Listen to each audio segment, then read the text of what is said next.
chapter 7 is a chapter about logarithms. Um, and logarithms are sort of the opposite of exponents. And actually, it's another way of writing exponents. So, um, when I was in trigonometry, which is what they called this class when I was in school, every single morning we had to stand up in our places and say, "Good morning, Mr. Jones. We're all in our places with bright, shiny faces. Logs are exponents. Derivative is slope." And to this day, when I'm working with logs, I think to myself, logs are exponents. And if you do that, it'll help you, I think. Wait, is it log or large? Logs, L-O-G, logarithms, L-O-G-S. Okay? So what we're going to do, we rearranged this a little bit from how I normally teach it to make sure we can fit it in before spring break. So what we're going to do today is graphing. We're going to graph exponential growth and exponential decay. So for the homework, you're going to be doing this part of 7.1 and this part of 7.2 part for graphing. And then the next day, we're going to do the other two pieces of 7.1 and 7.2. So on your homework tonight, make sure that you only do the graphing sections. All right, so let's see. All right, so let's talk about exponential functions, okay? We've already kind of started using them. Just like, what's the standard form of a line? Right, y equals mx plus b. What's the standard form of a quadratic? Y equals ax squared plus bx plus c, right?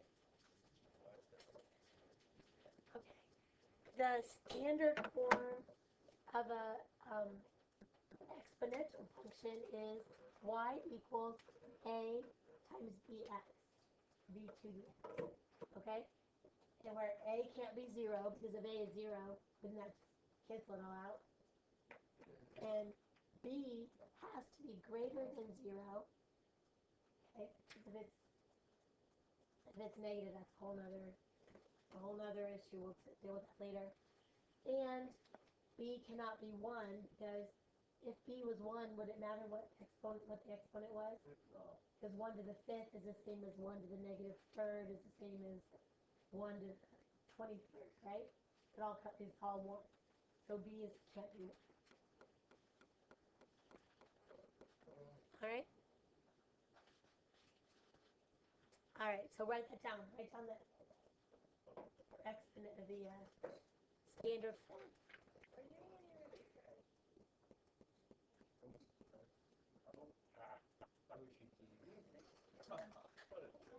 I look like I'm taking 2.5 hours a day, Ross.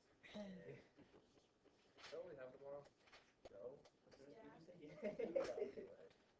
Okay, so, no. Tomorrow's just regular 12 hours. All right, so we have exponential growth and exponential decay.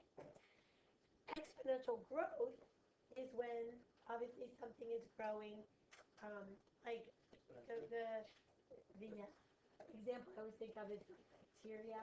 If one person sneezes on their hand and touches the doorknob, in like 2.5 hours, there's over 1 trillion germs on the doorknob, because 2 germs have 5 babies, and then all those have 5 babies, and then all those have 5 babies. So it's growing bigger than just adding 5 or 6. It's growing. We call that exponentially. I know it's gross. All right. In exponential growth, b is guys. Exponential growth is when b is greater than 1. Okay, so it's getting bigger. We call b the growth factor.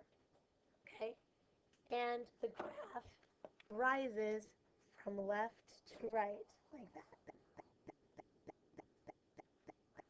Okay. In decay, look at the T.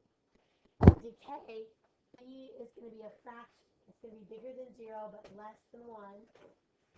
And we call B then the decay factor. And its graph goes down like this. So pretty much B is going to be a fraction. For decay, exactly. That's going to be hard. Yeah, well, which they have calculators. All right, so let's practice one. Take a minute and plug in these values and graph them. Hello. 4, 2, 1. 4, 2, 1 over 4. Explain how you got those. You gotta graph it in time. It decays. It Your time's still running. decays. So I guess it starts over here. From the left. This way. Graph the point. Jesus. 0. That's 6, not 4. We can do this. 2, 1 4, negative 1, 2, negative 2, 4. Do you want to redraw the line? Yeah.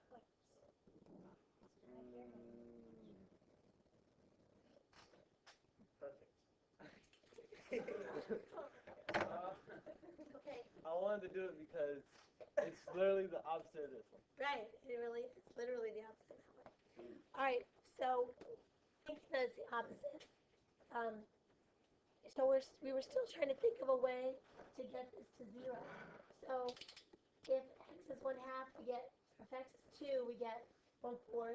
If x is 3, we get 1/8. 1/16. What number is it going to take for me to get to 0 or down to a negative number? Wait. Trick question. 7. What number is it going to take? What exponent is going to give me 0 or a negative number for y so that I can cross this? Oh, a fraction. 7. No. Will a fraction give me a negative number? It's possible. Ridiculous.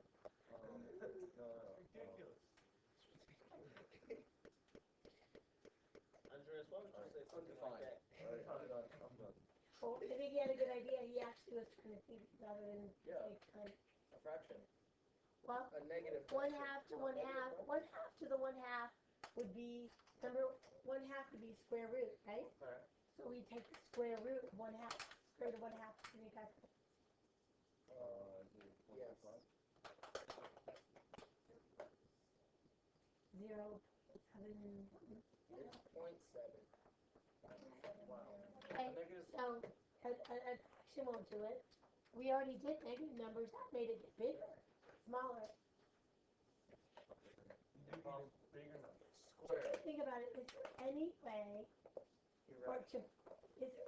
for an exponent to make 1/2 equal 0? Because exponents just say multiplied by itself so many times. So can I multiply 1/2 by itself like some number of times to get 0? No. No. So it's going to get closer and closer and closer to 0, but it's never going to quite reach 0. Okay? It's going to be 1/8, 1/16, 1/32, 1/64, 1/126. The fraction's going to get smaller and smaller and smaller till we get to like 1 billion. But is it ever going to actually reach 0? No. No.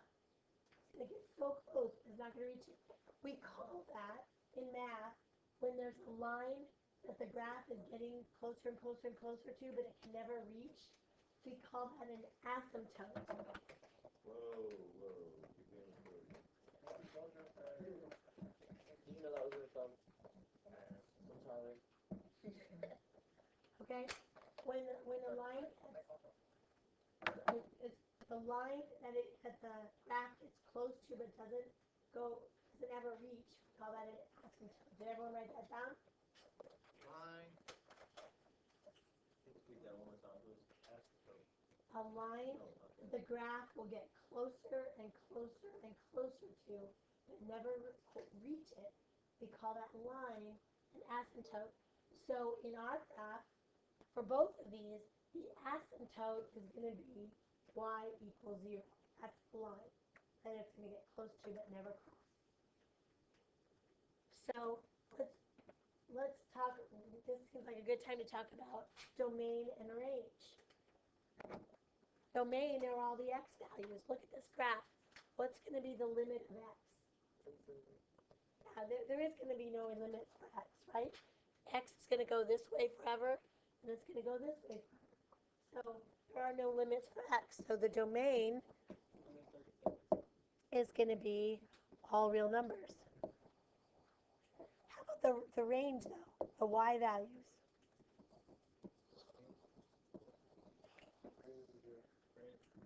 Zero. Right. It just has to be greater than 0. Exactly. Because the range are the y values. So the y is going to go lower, lower, lower, lower, but we're going to get to 0. Okay? All right, so on every graph, I want you to be able to state the domain, the range, and think about the y-intercept. Y-intercept is where x is 0, right? Whenever x is 0, isn't the value going to be 1? Because anything raised to 0 power is 1. Yeah. So for all of these exponentials, a equals bx, where we just have b and x, it's always going to cross at 1. Okay. All right. Now, the egg part of a, b, x is going to make it shrink and grow, go up quicker or slower. All right? So, get out your calculators and graph y equals 3x.